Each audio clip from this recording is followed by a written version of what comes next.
To je zapnuté.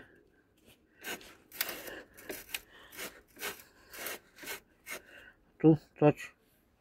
Videli. Povolíme. Dáme vyššie.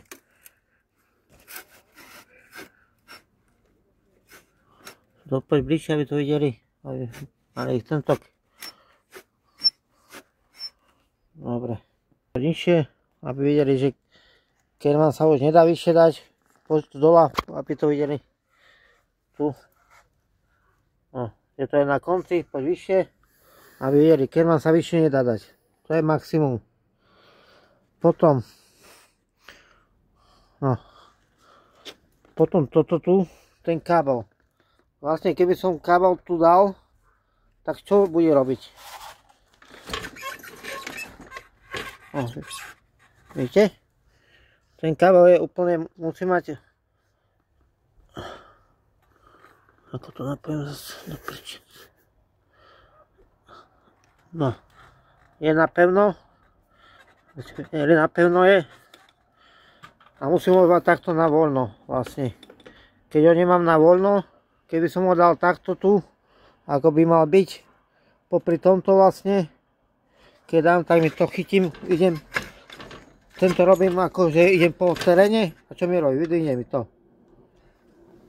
No, kábel je napevno, a musel som ho povoliť, vlastne musel som ho takto dať. Keď som tak nedal, je úplne presne. Vlastne, a keď idem, takisto. Idem po kopcoch. Teraz sa to nedá. Už je to na voľno. Počkaj, dáme odnova, že aby to videli. Je to napevno, poď bližšie, aby to videli. Je to napevno. Je? No a teraz poď vyššie, aby si zabral toto tu celé.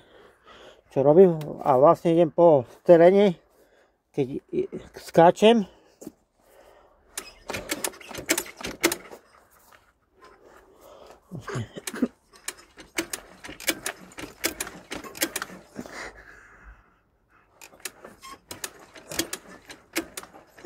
No to teraz nejde, no.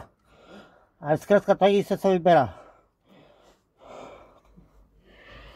Takisto sa vyberá ten kábel, lebo ten kábel by mal byť, ani tu ho nemôžem dať vlastne, tu mi to zavádza.